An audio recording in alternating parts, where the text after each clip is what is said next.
Welkom by die Ligpunt Kerk podcast. As Ligpunt Gemeente is dit ons begeerte om God te verheerlik deur disippels te wees wat disippels maak en 'n kerk te wees wat kerke plant. Geniet hierdie week se preek. Ek lees uit Kolossense 3 vers 12 tot 17. Daarom, omdat julle God se uitverkore heiliges en geliefdes is, beklee julle self met innige meelewing, goedheid, nederigheid, sagmoedigheid en geduld. Verdra mekaar en as enige iemand 'n klagte teen iemand anders het, vergewe mekaar, soos die Here julle vergewe het. So moet julle ook vergewe. Maar beklee julle bo en behalwe al hierdie dinge met die liefde wat die band is wat alles volmaak saambind. Verder, laat die vrede van Christus in julle harte regeer. As lede van een liggaam is julle juis daartoe geroep. En wees dankbaar. Laat die woord van Christus in sy volle rykdom in julle woon. Leer en vermaan mekaar in alle wysheid, deur met dankbare harte, psalms, lofgesange en geestelike liedere tot eer van God te sing. En wat julle ook al doen, in woord of daad, doen alles in die naam van die Here Jesus, terwyl julle God die Vader deur hom dank. Dit is die woord van God.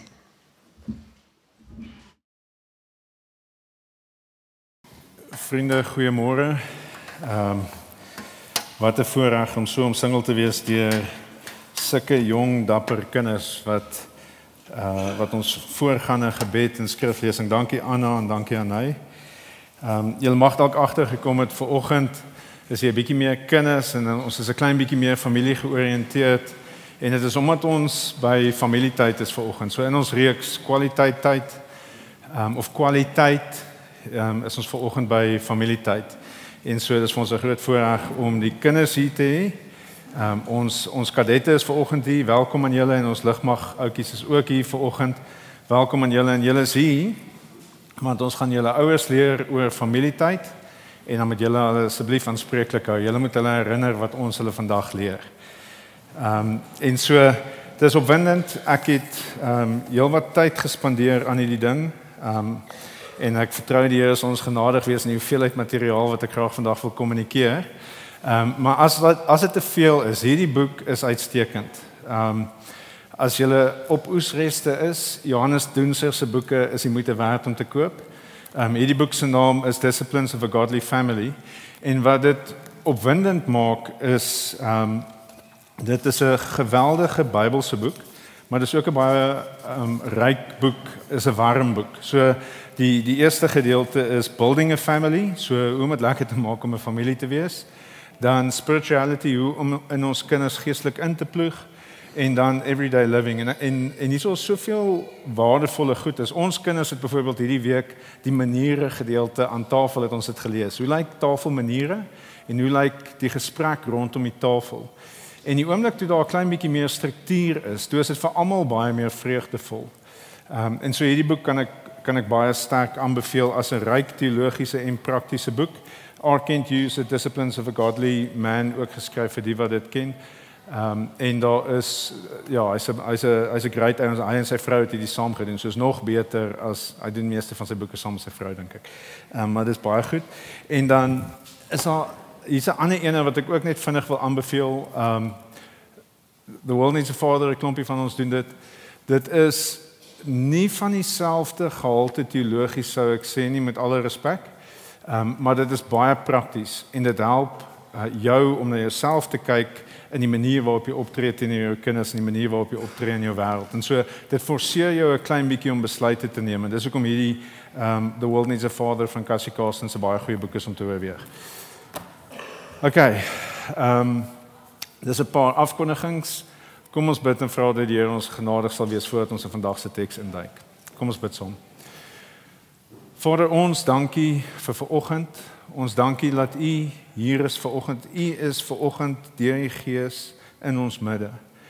En so ons wil vra dat U genadig met ons sal wees. Vader, sal U met ons praat? Sal U ons help om U groot plan vir die familie te verstaan? Sal U ons help om die voorregte van wat dit is om deel van 'n Christenfamilie te wees te verstaan? En sal U ons opgewonde maak, Vader? Sal U ons verander? Sal U ons vernuwe? Sal U ons help om na die wêreld te kyk soos wat U na die wêreld kyk? En sal U ons gebruik, Vader? Sal U ons mense maak wat sout en lig is in hierdie wêreld? Vir ons voordeel, vir U glorie en vir die voordeel van die mense rondom ons. Vra ons dit in Jesus naam. Amen. Vriende, hier is nou nogal 'n bietjie embarrassing. Ek het die week verjaar. En my vriend het my herinner dit is my jubilee jaar. So dit is vir die wat weet wat dit beteken, dis my jubilee. Ek is nog nie heeltemal 50 nie. Nou verjaarsdae is vir my nie 'n groot ding nie. Ek hou niks van die limelight nie. Ek hou niks van daarvan as mense vasmaak nie. Ek het al 3 partytjies gehad vandat ek 'n volwassene is, 19, 21 en 30. En dis dit, want ek hou nie van die limelight nie. Maar kinders verander alles. Ek weet nie of julle al agtergekom het nie. Kinders maak die lewe ryker. Ja, kinders, julle maak julle ouers se lewens baie ryker. Kinders forceer ouers om te groei en kinders forceer ouers om te lewe. Vir kinders is verjaarsdae baie belangrik. Vir kinders is dit 'n groot ding en wat vir kinders 'n groot ding is vir ouers 'n groot ding. In ons huis staan die wat nie verjaar nie 5 uur op om die dingetjies vinnig te gaan regkry wat nog nie reg is nie. En die een wat verjaar, die verjaarsdagmaatjie slaap laat. Hy moet slaap tot hy wakker gemaak word. En so 5:30 dan storm almal in die kamer in. Hulle spring in die bed, hulle begin te sing. Die kinders sing en gaap en lag en dans gelyktydig in die bed. En dan neem ons die bedfoto, die tradisionele bedfoto wat saam met die vorige jaar is gaan almal se hare die mekaar, pragtige foto en iemand werk altyd nie saam nie. Maar dis die bedfoto en dan begin die grootste opwinding van die dag. Die jongste tot die mamma kry 'n beurt om die verjaarsdagmaatjie te kry om die geskenke te gaan soek. En hy gaan soek die geskenke met warmer koue. So, weet nie wie van julle ken warmer koue nie, maar hy stap en as dit warmer, koue, warmer, tot by die geskenk brandwarm en dan kry hy die geskenk. Dit is 'n fees. Dis 'n opwindende fees vir oud en jonk. Oor die jare het dit so in ons huis ontwikkel dat die kinders het 'n gesinpartytjie, hulle het 'n skoolpartytjie, hulle het 'n kerkmaatjiespartytjie en hulle het waarskynlik 'n familiepartytjie ook. En so ek en Willemien het besluit ons het ook nou 'n verjaarsdagweek. Ons vier verjaarsdagweek in ons huis. En dis lekker. En so die rede hoekom ek hierdie storie deel is om die prentjie te skets, 'n smaakie te gee van wat dit beteken dat God ons deel gemaak het van 'n familie. Dis 'n geweldige voorreg om deel van 'n familie te wees. En die gesin is die kleinste boublok van 'n familieeenheid. Sien, kinders is amazing. Vandat ons ouers geword het, moes ons groei. Ons het nie 'n keuse gehad nie, ons moes ontwikkel. Ons moes dieper gaan met mekaar, ons moes dieper gaan met God. Ons moes dieper gaan met ons Christenvriende om vir hulle wysheid te vra en hulp te vra en gebed te vra. Die familie is 'n broeikas vir groei, vir ouers en vir kinders. Die Bybelse familie is 'n broeikas om ons sout en lig in die samelewing te maak. God weet hoe om die lewe ryk en vreugdevol en uitdagend te maak terwyl ons sy doel bereik. As ouers huil ons baie meer as voor ons ouers was, maar ons lag ons saglik baie meer. En die lewe is veel ryker en dieper as wat ons ooit kon droom moontlik sou wees. En soos ek genoem het, hou ek nie van partytjies nie. En ek hou nie van spur glad nie eintlik nie. Maar my kinders laat nie die geleentheid verbygaan. 'n Partytjie gaan mens spur toe. As iemand verjaar, gaan ons spur toe en hulle laat ook die kelners weet wie die verjaarsdagmaatjie is sodat hulle kan kom sing en sodat almal lekker saam vir jou kan lag. En so die foto wat ek gaan opsit, wat ek vir Pieter gaan vra om op te sit, is 'n foto van 'n ouer wat embarrassed is en kinders wat vir hom lag. En 'n roomhuis wat dit net nie die moeite werd maak nie. Maar die punt is, ouers doen vreemde goedes vir hulle kinders. Hulle is bereid om verder te gaan. Hulle is bereid om meer te wees. Hulle is bereid om dapper te wees. En kinders bring vreugde in ouers se lewens in. Kinders, het julle geweet, julle vreugde wat julle ervaar julle ouers meer. Wanneer julle bly is julle ouers se harte meer bly. Wanneer julle hartseer is of bekommerd is julle ouers meer hartseer en meer bekommerd as julle. Dit is God se ontwerp vir die familie. Ons mense wat werklik diep lief is vir jou en wat werklik vir jou omgee. Psalm 127 sê kinders is 'n erfenis van die Here en 'n beloning van God. En Psalm 128 beskryf die grootste seëning wat 'n mens kan hê. Hy sê kinders soos olyfboompies om jou tafel is 'n seëning van die Here en hoe eindig hy sy seëngebed af? Hy sê Psalm 128 vers 5: Mag die Here jou seën uit Sion, sodat jy al die dae van jou lewe die goeie van Jerusalem sal geniet en mag jy jou kinders se kinders sien. Wat is seën? As ons kinders vir ons 'n groot vreugde is, hoe groot vreugde is ons kinders se kinders? Ek is oortuig daarvan dat soos wat ons na ons kinders kyk en vreugde ervaar. My pa sê dit terloops vir my. Hy sê die enigste ding wat lekkerder is as om 'n pa te wees, is om 'n oupa te wees. Want jy sien in jou kinders, sien jy die vreugde van hulle kinders en jy ervaar dit trippel. En ek dink dieselfde is ook waar soos wat God na ons kyk. As God sien hoe ons vreugde in ons kinders ervaar en hoe ons oupas vreugde in ons ervaar, dan ervaar God daai vreugde nog meer want dis sy ontwerp, dis sy goeie ontwerp. Familie is 'n geweldige geskenk van God. En ons familietyd, ons tyd saam is kosbaar en is min. Op 'n ewigheidsskaal is ons tyd as 'n familie saam min. En so ons wil graag die meeste maak daarvan. En daarom ons kwaliteitreeks gaan oor hoe om die tyd uit te buit, hoe om die meeste te maak van die geleentheid wat God vir ons gee. Efesiërs 5 vers 16 sê, koop die tyd uit, omdat die dae vol boosheid is.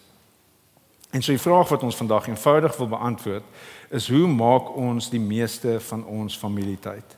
Hoe maak ons die beste gebruik van die tyd wat God aan ons toevertrou? Dis wat ons vandag gaan probeer doen. Maar voor ek daar kom, voordat ons na Kolossense 3 kyk, Kolossense 3 vers 12 tot 17, wil ek net 3 punte maak. Dit is belangrik om 3 punte vinnig te maak voordat ons daarna kyk. Die eerste een, ons gebruik Kolossense 3 vers 12 tot 17 tematies. So, dit beteken ons gaan die beginsels gebruik en ons gaan nie noodwendig by al die details stil staan nie. Tweedens, die Kolossense 3 gaan hoofsaaklik oor die kerkfamilie. Dit gaan oor hoe ons teenoor mekaar optree as 'n kerkfamilie. Maar die gesinseenheid, die biologiese gesin is die boublokke van die kerk. En so dit is op sy sterkste waarvan 'n gesin, 'n biologiese gesin, Kolossense 3. Dit is verseker van toepassing op hoe ons teenoor mekaar in die huishouding ook optree. En dan derdens, ons gaan vandag fokus op die gesin. En ek gebruik die stereotypiese gesin as voorbeeld vir ons om te dink. So ek gaan gesels oor ma, pa en kinders as 'n gesin. Dis nie ons almal se omstandighede nie, ek besef dit. Ek weet dat God het 'n plan vir elkeen van ons se lewens en ons almal se stories lyk nie dieselfde nie. Bybels vorm 'n nuwe gesin wanneer een man en een vrou trou, dan sal 'n nuwe gesinseenheid wat gevorm het. En God besluit vir wie hy kinders gee en God besluit vir wie hy eggenote gee. Dis in God se goeie hand en ons kan hom vertrou daarmee.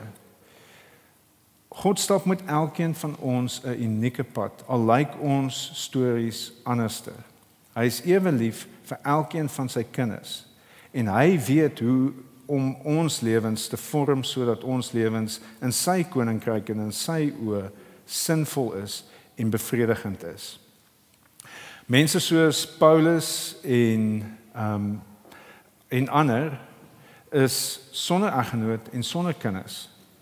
En hulle trap baie diep spore in mense se lewens en het 'n baie groot impak op die koninkryk. Die Bybel praat van enkellopend te wees as 'n geskenk van God. Daar's 'n sekere sin waarin jy meer kan doen. En dieselfde is waar as dit 'n gesinseenheid is sonder kinders, het jy meer kapasiteit om goed te doen. Want daar's ander verantwoordelikhede wat jy nie dra nie. En so ons is Ons sê nie een storie is meer belangrik as 'n ander storie nie. Ons kyk net vanoggend na 'n stereotypiese gesinseenheid om die beginsels te probeer kommunikeer. Ons sal eendag terugkyk, ons sal eendag wanneer ons in die hemel is, sal ons terugkyk op al God se kinders se lewens en ons sal hom prys vir elke storie wat God geskryf het, wat vir hom betekenisvol was en wat in sy koninkryk 'n groot verskil gemaak het. En so ons prys God vir alle stories. Vanoggend gaan ons net kyk na, of ek gaan ten minste as ek praat van die gesin, praat van ma, pa en kinders. Dit sal maklik wees vir iemand wat se storie anders te lyk om die beginsels op homself van toepassing te maak. OK, dit gesê, ons het vinnig nodig om na Kolossense ook te dink, om oor Kolossense te dink en net 'n idee te kry van waar ons nou induik. Ons duik nie by Kolossense 1 in nie, ons duik by 3 in. En so hoofstuk 1 en 2 gaan hoofsaaklik oor die volheid wat die gelowige in Christus beleef. Daar word die hele tyd vir jong Christene in Kolossense gesê, hulle is nie waardig nie, hulle geloof is nie goed genoeg nie, daar's meer, daar's beter. En Paulus sê vir hulle nee, julle het volheid in Jesus. Alles wat julle nodig het, is in Jesus vir julle beskikbaar.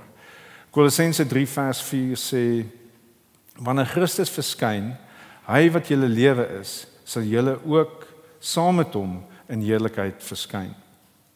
En so die gelowige se lewe is in Christus opgesluit. Jesus se lewe is ons lewe. En dit is waar ons krag vandaan kom. Dis waar ons vreugde vandaan kom. Dis waar ons waarlik lewe in verhouding met Jesus. Die Christenfamilie, vir die Christenfamilie is familietyd 'n tyd om hierdie lewensoriëntering te vestig, om so te dink oor die lewe, om te dink dat by Jesus is daar vir ons volheid. By Jesus is daar vir ons vervulling. By Jesus is daar vir ons alles wat ons nodig het. Om so te dink oor die lewe is die beste ding wat ons vir ons kinders kan leer en is die beste ding wat ons in die proses vir onsself kan leer. En so ons gaan vanoggend by 3 punte stil staan in Kolossense 3 vers 12 tot 17 soos wat ons dit effens tematies hanteer. Ons gaan kyk in vers 12 na familieidentiteit, familiewaardes en familieroeping. Identiteit, waardes en roeping. En ons gaan na die 3 onderwerpe kyk, by die 3 temas stil staan om te verstaan, ons wil die vraag antwoord, hoe lewe ons kwaliteit familietyd? Hoe maak ons die meeste van die tyd wat God vir ons gee? Die tyd wat God aan ons toevertrou. En so ons gaan eerstens kyk na identiteit. Wat is identiteit? Enige iemand, wat is identiteit? Toe maar ek sal sê. Identiteit is dit wat ons van onsself dink. Dis hoe ons oor onsself voel. Dis onsself, dis nie net ons selfbeeld nie, maar dit is wat ons van onsself dink. En dis as ons die vraag wil antwoord, wie is ek? En die antwoord is my identiteit. En ons identiteit bepaal hoe ons oor onsself voel. Dit bepaal in 'n baie groot mate hoe ons oor alles voel. En dit bepaal ook wat ons kies om te doen. Die wêreld rondom ons is konstant besig om te probeer om hulle identiteit te vind. Hulle is besig om hulle identiteit te probeer volmaak. Hulle soek identiteit in dinge wat hulle sal laat oukei voel oor hulle self. En so hier's vir ons 'n lysie van dinge waar die kultuur rondom ons hulle identiteit in probeer vind. Mense vind hulle identiteit, dit klink oppervlakkig, maar mense probeer hulle identiteit te vind in hulle voorkoms. Mense voel 'n bietjie beter oor jouself as jy bietjie beter lyk. Ja, dit is seker so. En so om jou identiteit in jou voorkoms te vind is wat die wêreld rondom ons doen. Ons probeer mooier te lyk, ons probeer fikser te lyk, ons probeer gesofistikeerd te lyk sodat die mense rondom ons beter van ons kan dink en sodat ons beter oor onsself kan voel. Selfs is waar met prestasie. Ons probeer om te presteer sodat ons op die sportveld kan mense ons respekteer. Akademies voel ons ek is okay want ek is beter as daai ou en ek is daarmee so sleg soos daai ou nie. Of werk, ons probeer om ons identiteit te vind in ons werk, prestasie by die werk. Selfs is waar van verhoudings, besittings, hoe mense oor ons dink, openbare beeld, ervarings, so dis nogal 'n ding wat nie toe ek groot geword het 'n groot ding was nie, maar definitief nou 'n baie groot ding is. Ons vind ons identiteit in al die belewennisse wat ons het. Die toere wat ons het, ek is okay want ek het al die goedes gesien, ek is okay want kyk die ervarings wat ek gehad het. So ek is okay want kyk ek kon wat ek al groot endurance ding gedoen het. En dan sal seker goed is, ons is okay, ek dink, ek is okay want ek is 'n affie, of ek is okay want ek is 'n kloofie. Ek weet nie wat die boys daai ouens is nie, so ek is okay want ek is 'n boetjie, is dit reg? Ek weet nie wat die waarheid is nie. Maar anyway, so dis die tipe van goed is waar in ons identiteit tipies probeer vind, en veral die wêreld rondom ons. Nou die goed is op sigself is nie sleg nie. Die probleem is dat hierdie goedes nie blywende waarde vir ons gee nie. En ons moet aanhou om nog meer te soek. Dis okay goed is, dis waardevol. Maar ons kan dit in 'n oogwink verloor en dan sit ons met die vraag, wie is ek? Wie is ek as ek nie die vinnigste is nie? Of wie is ek as ek nie die mooiste is nie? Of wie is ek as ek nie met die ou pelle is nie? Of as ek nie in die groep is nie? Of as ek nie die nice kar ry nie? Wie is ek? Wat maak ek saak? Hoekom sal iemand na my luister? Verstaan, identiteit is 'n belangrike ding. En so hierdie teks gee vir ons blywende identiteit. Dit gee vir ons identiteit waaruit ons kan lewe vir ewig. God gee vir ons 'n primêre blywende identiteit. Iets wat maak dat ons nie hoef te streef nie, maar vry is. God het dieselfde vir Jesus gedoen. Voor Jesus met sy bediening begin het God vir Jesus sy identiteit bevestig. Met Jesus se doop het God Jesus se identiteit bevestig. Hy het hierdie gesê, Markus 1 vers 11. En 'n stem het uit die hemel gekom, jy is my seun, my geliefde, oor jou verheug ek my. Sien, dis wat God vir Jesus gesê het, om hom te laat verstaan, dat sy werk lê nie, sy waarde lê nie in wat hy doen nie. Sy waarde lê nie in wat ander van hom dink, of wat ook al nie. Sy waarde lê in wat sy Vader van hom dink. Sy Vader sê, jy is my seun, ek is lief vir jou, en ek is verheug oor jou. Dis voor hy begin werk het. Sy identiteit was gevestig, en daarom was hy vry om die goeie te doen, dit waartoe God hom roep. Hy hoef nie te geskarrel het vir identiteit die hele tyd nie. Hy hoef homself nie te bewys teenoor niemand nie. Hy was vry. Hy was vry om 'n vernederende dood aan die kruis te sterf, want sy Pa het gesê, ek is verheug oor jou. Ek is lief vir jou. Ek is bly oor jou. Jesus se identiteit is bevestig voordat hy gedoen het dit waartoe God hom geroep het. En dieselfde is waar vir die Christen. Die Christen en die Christenfamilie is die plek waar ons identiteit ontvang. Kolossense 3 vers 12 is die ding waarmee daai gedeelte begin. Dit is 'n bevestiging van die Christen se identiteit. Kolossense 3 vers 12 sê, daarom, omdat julle God se uitverkore heiliges en geliefdes is. Gelowiges se identiteit is God se uitverkore, heilig en geliefd. Nou glo jy dit van jouself? Is dit wat jy, as jy die vraag moet antwoord, wie is ek? Wat sou jy sê? Sou jy sê die God van die heelal, die skepper van die heelal, het voordat hy in Genesis 1 die wêreld gemaak het hy gedink, ek is lief vir daai een, ek gaan hom maak, ek gaan hom red, ek gaan 'n verhouding met hom hê in 2025. Ek is opgewonde oor wie hy is. God het ons uitverkies voor die skepping van die wêreld as ons sy kinders is. God is opgewonde oor ons. Ek onthou voor ons eerste kind gekry het. Dit het seker ook gebeur met die tweede en die derde, maar Mrs. Fuzzy later af. So ek onthou nog voor die tyd. Maar ek onthou hoe opgewonde ek was om ons kind te ontmoet. Ek het nie self gedra nie, so ek het nie die ongemak en daai tipe van goed beleef nie. Maar ek was opgewonde om ons kind, hierdie nuwe lewe, hierdie nuwe mensie wat God vir ons gaan gee. Ek was opgewonde om haar te ontmoet, al het ek gedink sy was 'n seun. En ek is dankbaar dat God vir ons die kind gegee het wat hy vir ons gegee het. Hy het presies geweet wat hy gedoen het. En ek was opgewonde om vir die kind toe ek nou vir Kirsten ontmoet, vir hom te begin praat sodat ek kan leer ken, sodat ek kan hoor wat sy dink, sodat ek kan verstaan wat in haar hartjie aan die gang is. Ek was opgewonde en ek is nog steeds. En dit is hoe God oor sy kinders voel.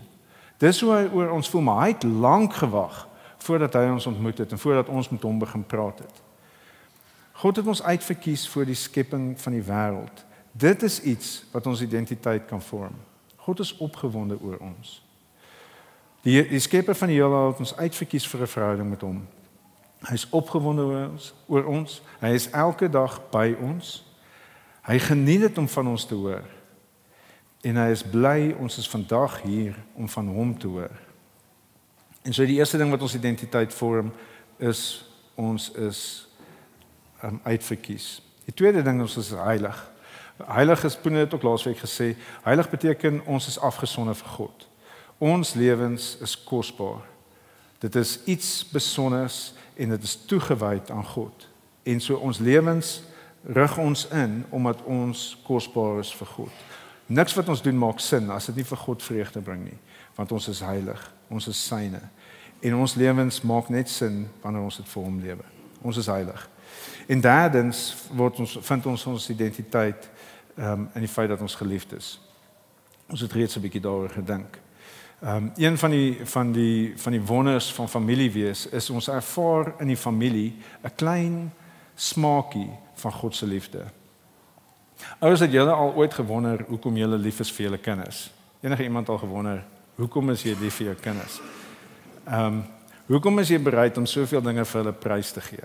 Hoekom is jy bereid om aan te hou praat, gevraagd of ongevraagd, vir hulle te sê wat reg en goed is en wat jy dink?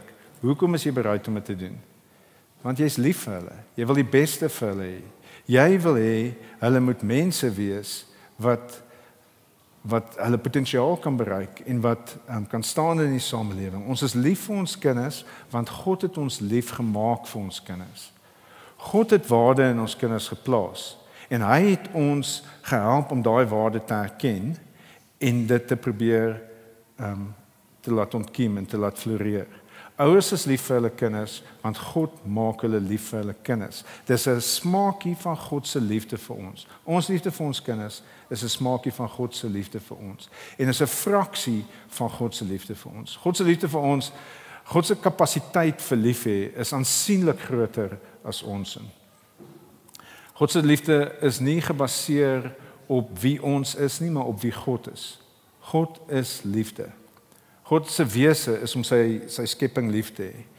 Sy skepping rebelleer teen hom, weens sonde en sy skepping draai die rug op hom weens sonde, maar God kies om sy kinders te red. Hy kies om sy kinders terug te koop. Hy kies om hulle met die bloed van sy seun terug te koop, sy eie te maak en ons vind ons identiteit in daai liefde van God. Primêr. Ons vind primêr ons liefde, ons identiteit in God se liefde vir ons. Ons vind sekondêr wel ook ons liefde in ons huis, in ons huishouding. In die huis wat God vir ons gegee het, vind ons identiteit. Ouers, gelowige ouers, ons het nodig om ons kinders te leer dat hulle kosbaar is. Dat hulle kosbaar is vir God en hulle is kosbaar vir ons. Ons moet vir ons kinders sê, my seun, my dogter, jy is my geliefde, in jou verheug ek my. Ek is bly oor jou, ek is dankbaar vir jou. God het jou vir my gegee en ek kan nie glo hoe goed hy was om jou vir my te gee nie. Ek is so dankbaar. God het ons 'n familie gemaak. Sien, ons vestig beide ons Christen identiteit in ons kinders, maar ook ons huisidentiteit in ons kinders. Kwaliteit familietyd is om vanuit ons identiteit in Jesus te lewe en dieselfde identiteit aan ons kinders oor te dra. Ek is totaal oortuig dat hierdie is die beste moontlike ding wat ons vir ons kinders kan doen. Ek weet hoe ek sukkel om die identiteit wat ek in Jesus het uit te leef. En so ek probeer om elke dag vir my kinders dit te bid. As ek hulle by die skool aflaai in die oggend, dan sê ek vir hulle, dan bid ek vir hulle. Mag julle God se liefde ken, mag God se liefde julle vandag definieer, mag God se liefde julle vandag vrymaak om dit te doen waartoe hy julle roep. Niks kan hulle meer help as om God se liefde te ervaar en te lewe in die wêreld waar hulle self bevind nie. As hulle God se liefde ken, is alles anders te hanteerbare bysake. En so eerstens identiteit. Ons vind ons identiteit in God se beskouing van ons. Hy sien ons as uitverkies, geheilig en geliefd.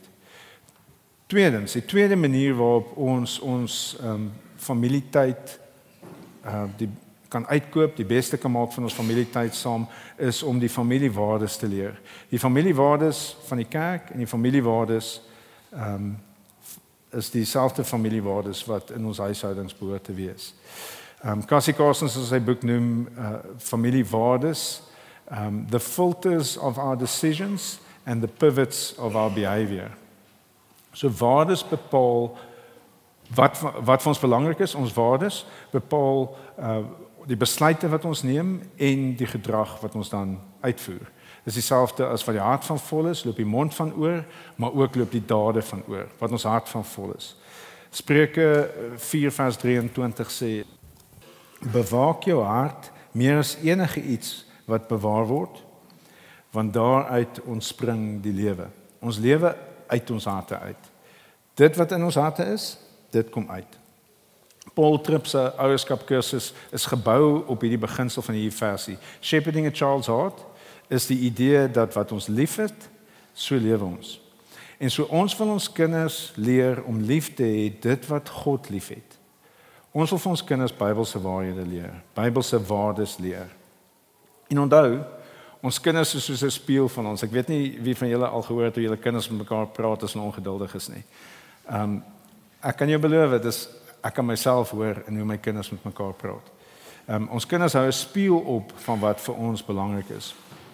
As ouers het ek al gesien, dit waarvoor ek lief is, daarvoor raak my kinders lief. Ek en Wilhelmine hou baie daarvan om plaas toe te gaan.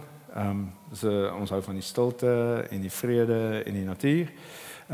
En snaaks genoeg, ons kinders het geleer om die plaaslewe baie te geniet. Hulle wil elke vakansie wat hulle kan, wil hulle plaas toe gaan.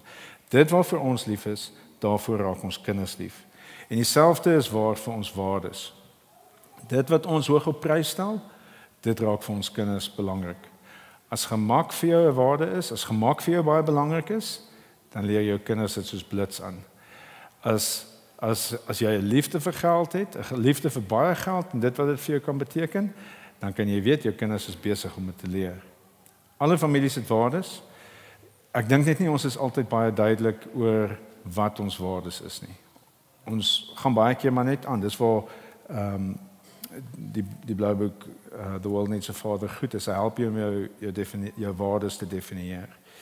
Maar ons waardes kom uit ons kultuur uit baie keer, ons waardes kom uit ons ouerhuise uit en partykeer kom gebroke waardes uit ervarings uit wat ons beleef het. Met ander woorde, om 'n voorbeeld te gee, as jy al seer gekry het in 'n verhouding, dan leer jy hoe om jouself te beskerm sodat mense nie naby aan jou kan kom nie. En so jy leer 'n bietjie isolasie.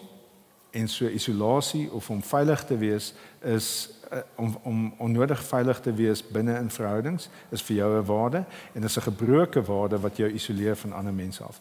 Dit is iets wat die Bybel en God se woord en sy gees in 'n gemeenskap kan verander. En so ons wil ons kinders leer om Bybelse waarhede te lewe. Ons wil ons kinders leer om lief te wees vir Bybelse waarhede. In Kolossense 3 vers 12 tot 14 gee Paulus vir ons 7 waardes. Ek gaan dit vinnig lees. Kom ons lees vinnig saam. Daarom, omdat julle God se uitverkore heiliges en geliefdes is, bekleed julleself met innige meelewing, goedheid, nederigheid, sagmoedigheid en geduld. Verdra mekaar en as enige iemand 'n klagte teen iemand anders het, vergewe mekaar. Soos die Here julle vergewe het, so moet julle ook vergewe. Maar bekleed julle bo en behalwe al hierdie dinge met liefde, wat 'n band is wat alles volmaak saambind. En so hier is die waardes wat vir ons gegee is: innige meegevoel, goedheid, vriendelikheid, nederigheid, sagmoedigheid, geduld, verdraagsaamheid en vergifnis. Ons gaan nie by almal van hulle kan stil staan nie, ons gaan nie deur hulle almal kan dink en praat nie, want ek het nog 'n klompie. En so ons gaan slim moet wees oor hoe ons hierdie benader. En so hierdie is waardes wat ons wil dink en oor wil gesels. Byvoorbeeld, Andrew Murray het 'n boek geskryf oor humility, 'n boek wat seker meer as 100 jaar later nog steeds mense se lewens verander. En Tim Keller se boek oor vergifnis is 'n waarde is 'n boek wat ons almal eintlik nodig het om te lees, waarskynlik vergifnis. En so ons wil seker maak dat ons hierdie waardes verstaan en dat dit ons in word sodat ons dit vir ons kinders kan leer. En so daar's te veel om vanoggend by dit alles te kan stil staan. En so my plan is om huiswerk te gee. Kinders sê julle asseblief julle ouers aanspreeklik hou dat hulle huiswerk doen. Ek gaan 'n lysie uitstuur met daai 7 waardes en nog 13 ander as my wiskunde nou is nie daar anyway. 16 ander. En dit is nog steeds nie 'n volledige lys van waardes nie. Sit jou eie waardes by. Waardes wat dit nie tot op die lys gemaak het nie is dinge soos resilience, kreatiwiteit, orde, versoening. Dit het nie dit tot op die lysie gemaak nie. Maar daar is die lysie. Die eerste 7 het ons vinnig na gekyk. Ek gaan net 'n paar uitlig wat ons vinnig by gaan stil staan. En die idee is ek probeer maar net 'n paar uit te lig sodat julle by die huis weet hoe om of 'n idee het. Julle gaan waarskynlik beter kan doen in julle eie konteks. Julle sal want julle ken julle kinders. Maar dat hierdie waardes kan posvat. En so meegevoel. Meegevoel is die eerste ene. Hoe voel dit wat beteken dit om meegevoel met mekaar te hê? Dink sal jy voor julle sit aan tafel, julle sit en julle bespreek, hoe lyk dit om innige meegevoel rondom te hê? Hoe lyk ons wil hê die kind moet dit nie net hoor wat dit beteken innige meegevoel, dit beteken ons gee om vir ander hoe hulle aan die binnekant voel, hulle het ook gevoelens. So ons wil nie net hê hulle moet verstaan wat dit beteken nie, hulle moet leer om dit te ervaar, so hulle het nodig om dit in die huis te sien, innige meegevoel. Dit was taaf vandag gewees by die skool, want 'n maatjie wou nie met my speel nie en ek het pouse alleen buite rondgeloop. Iemand moet sê ek verstaan, ek was ook al daar. Dis sleg. Kom ons doen dit nie aan ander nie. Kom ons wees die maatjie wat met die gaan speel wat alleen op pouse op die speelgrond rondloop. So ons wil innige meegevoel op so 'n manier kommunikeer dat dit iets is waaroor almal opgewonde kan wees, want ons almal het dit nodig en daarom kan ons almal dit gee. En so dis wat ons wil doen. Met al 23 van hierdie en die ander wat julle op die lys wil sit. En so ek gaan vinnig net by 'n paar stil staan. Die eerste een is dankbaarheid. En dankbaarheid wil ek by stil staan omdat dit 3 keer genoem word in vers 15 tot 17. Elke sinnetjie eindig met dankbaar, wees dankbaar, wees dankbaar. En so hoekom is dankbaar om dankbaar te wees so 'n groot waarde in 'n Christen familie? Want dis om genade te verstaan. As ons nie dankbaar is nie, verstaan ons nie genade nie. Dan verstaan ons nie God se goedheid nie. Alles in die lewe wat goed is, wat ons ervaar, is 'n geskenk uit 'n goeie God se hand uit. Die lewe is 'n geskenk uit God se hand uit. Nuwe lewe is, familie is, gesondheid is, vriende, natuur, verjaarsdae, alles is 'n geskenk uit God se hand uit. Of dit nou hoe dit ook al na ons toe kom, alles wat ons beleef en elke dag is iets waarvoor ons kan dankbaar wees. Geestelike gesonde families is dankbaar families. Dankbaarheid. Tweede een waar ek vinnig wil by stil staan is respek. Romeine 12 vers 10 sê julle moet mekaar lief hê met innige broederliefde. Gaan mekaar voor in eerbetoning. Eerbetoning is om mekaar met respek te hanteer. En so kinders, julle weet seker, julle ouers het seker al vir julle gesê, die 10 gebooie sê, eer jou vader en jou moeder. Dis waar. Julle moet respek teenoor hulle betoon. Julle moet vir hulle luister. Julle moet stil bly wanneer hulle praat. Daar's 'n klomp dinge wat ons leer rondom respek, wat ons help om ons ouers te respekteer. Maar ek dink ook, ons kan ons kinders geweldig baie help as ons teologies dink oor wie hulle is. As ons kinders sien as 'n geskenk van God af, mense wat in die beeld van God geskep is, kan ons hulle ook met meer respek hanteer.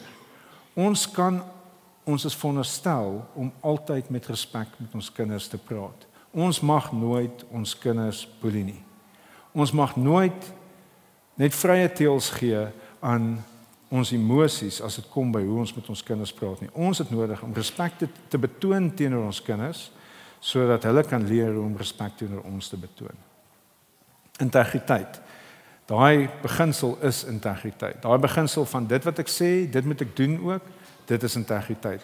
Spreuke 20 vers 7 sê, iemand wat onberispelik leef, 'n regverdige man, gelukkig is sy kinders wat na hom kom. Integriteit is om die regte ding te doen wanneer niemand anders dit sal weet nie. Om dit te doen wat ons weet wat God wil hê, wanneer net God sal weet.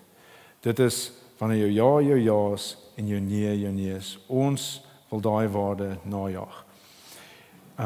Dapperheid is waarskynlik vir my die Christenwaarde wat hierdie week my die meeste opgewonde gemaak het. Soos wat Anna en hy voorgestaan het, kon hulle nie 'n goeie ding doen en almal hierso bemoedig as hulle nie dapper was nie. Dapperheid is amper 'n sinoniem van geloof vir my. Johannes 16 vers 33 sê Jesus, in die wêreld ervaar julle swaar kry, maar hou moed. Ek het reeds die wêreld oorwin. Efesiërs 6 vers 10 sê, vind jou sterkte in die Here en in sy geweldige krag. En omdat hierdie so belangrik is, net nog een. 1 Korintiërs 16 vers 13. Wees waaksaam, staan vas in die geloof, wees manhaftig, wees sterk. Ek dink hulle kon gesê het ook wees vrouhaftig, want vroue is ook sterk en dapper. En so wees sterk. C.S. Lewis het gesê, courage is not simply one of the virtues, but the form of every virtue at the testing point, which means at the point of highest reality. En so wat hy sê is, ons kan niks doen, geen van ons waardes kan ons uitleef as ons nie dapper is nie. Om nederig te wees, op die ou einde vereis dapperheid. Om vriendelik te wees, vereis dapperheid. Om enigiets goeds te doen, vereis ons moet dapper wees.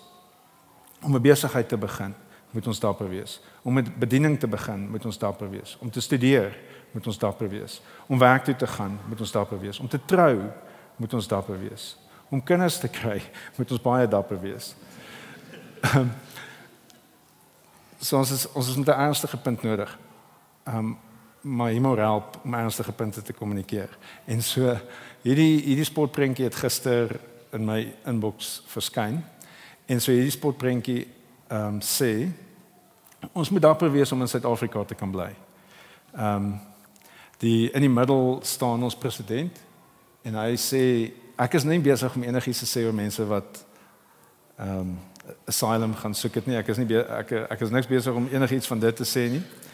Ek maak geen kommentaar oor of mense moet Amerika toe vlug of nie. Ek dink die punt bly staan. Hierdie sportprentjie se punt bly staan. Daar's baie gevare vir ons om in Suid-Afrika te bly. Daar is baie belasting en unemployment, daar's moord, daar's misdaad, daar's korrupsie en daar's gebroke infrastruktuur. En so dit beteken nie noodwendig iemand wat in 'n ander land 'n tuiste gaan soek is nie dapper nie. Dit beteken maar net hulle gaan soek, hulle kry 'n geleentheid en hulle gebruik dit. En so hierdie was vir my 'n goeie sportprentjie om te sê selfs net om in Suid-Afrika te bly, moet mens dapper wees. En selfs om 'n grappie te probeer maak, moet mens dapper wees. Anyway. So hoe leer ons kinders om dapper te wees op 'n Christen manier? Ons leer ons kinders om dapper te wees deur self dapper te wees. Deur self toe te laat dat ons kinders binne perke waag moet ontwikkel en self seer kry. Ons leer dapperheid deur ons kinders kan nie leer om te loop as hulle nie gaan val nie. So hulle moet loop en val om te kan leer loop. En so is dit vir alles. En ons moet ruimte skep vir ons kinders om te val en weer op te staan en aan te gaan as ons wil hê hulle moet dapper wees. My hart is om my kinders te beskerm van enigiets wat hulle kan seermaak. Hulle hoor my baie meer sê wees versigtig, as wat hulle my hoor sê try dit, probeer, go for it. Kom ons gaan weer. Ons het nodig om ons kinders te leer om dapper te wees in die klein goedjies, sodat hulle in die groot goed kan dapper wees. Op 'n dieper vlak het ons nodig om 'n konteks te skep waarin ons kinders dapper kan wees in hulle karakter.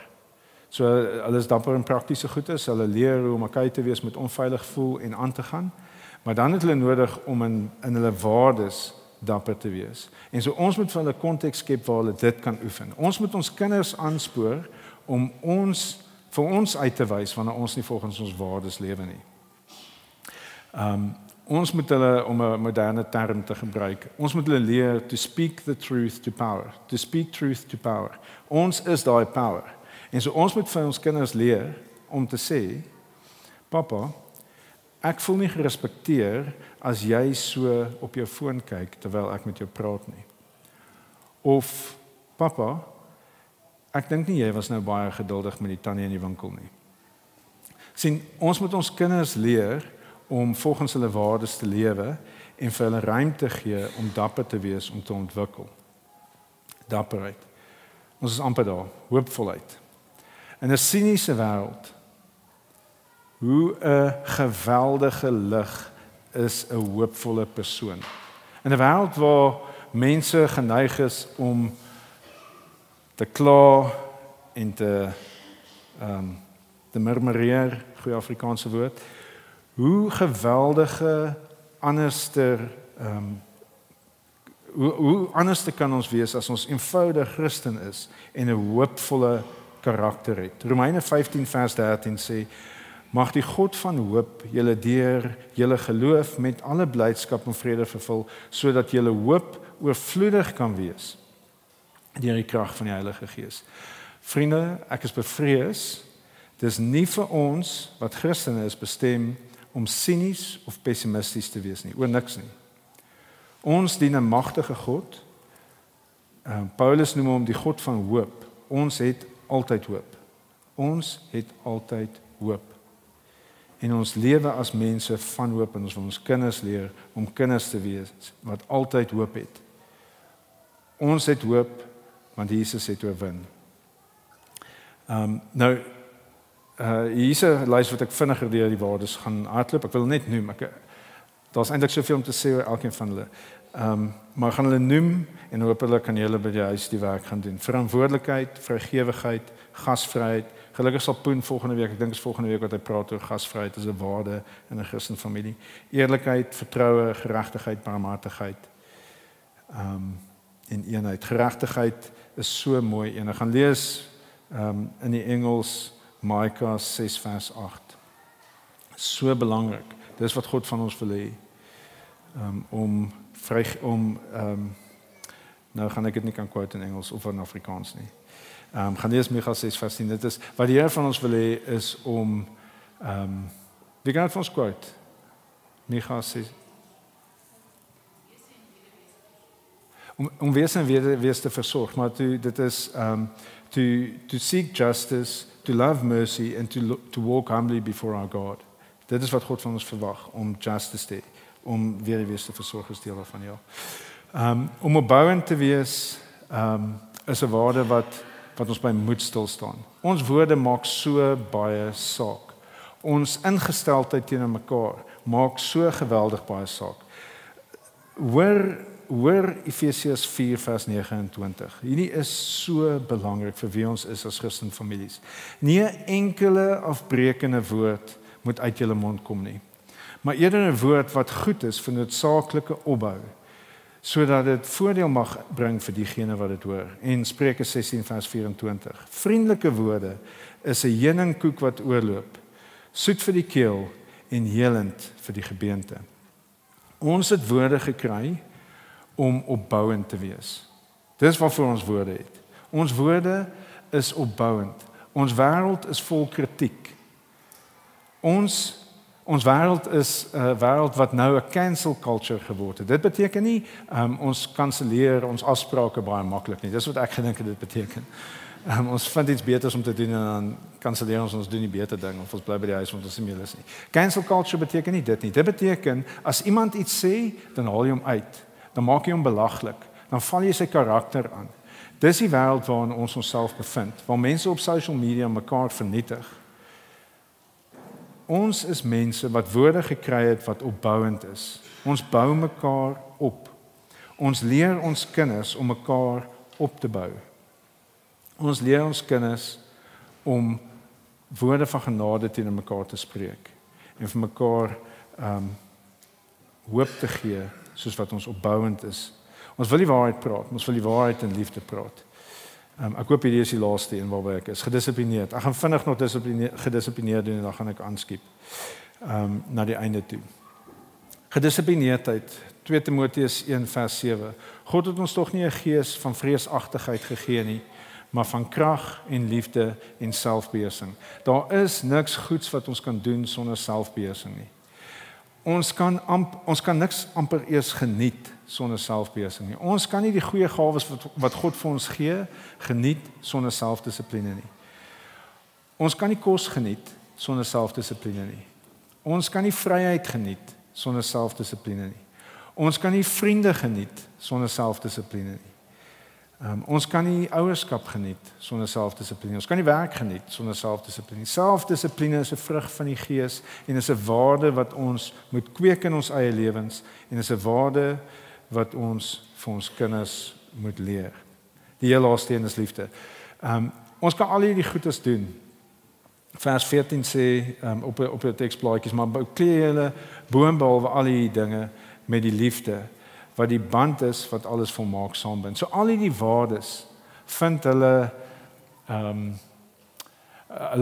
hulle egtheid in of ons werklik omgee. Ons betoon respek want ons gee om. Ons is lief vir ons ma, ons is lief vir ons pa. Ons weet God is lief vir my medemens. Ons betoon respek uit liefde uit omdat ons omgee.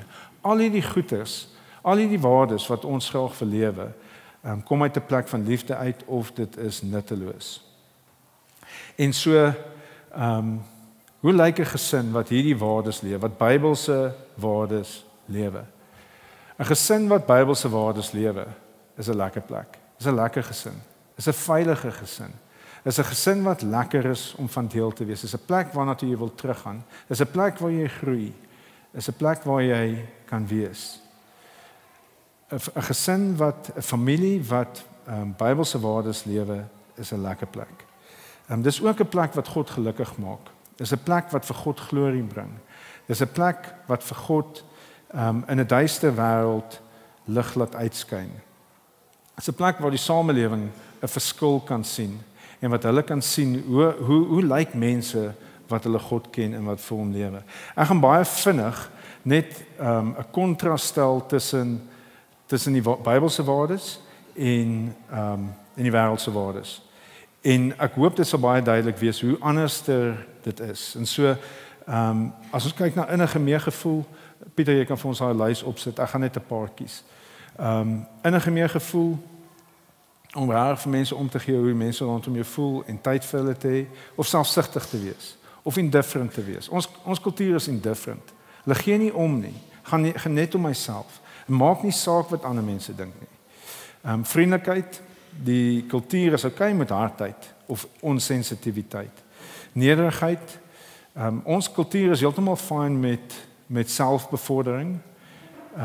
Sagmoedigheid, ons kultuur vier assertiveness baie meer as sagmoedigheid.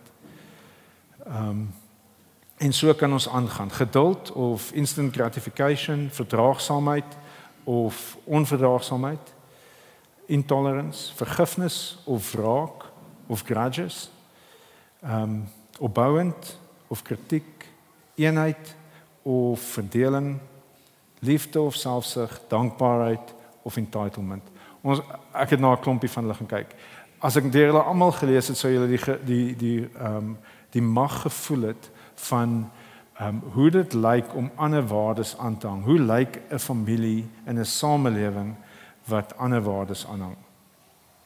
So 'n familie is sout en lig. So 'n familie het werklik 'n impak op die samelewing rondom hulle. En so 'n familie is 'n voorreg om van deel te wees. Ons het gekyk na identiteit, ons het gekyk na waardes. Ek gaan baie vinnig praat oor roeping. Roeping is 'n samevatting van identiteit en waardes. Roeping vloei uit identiteit en waardes uit.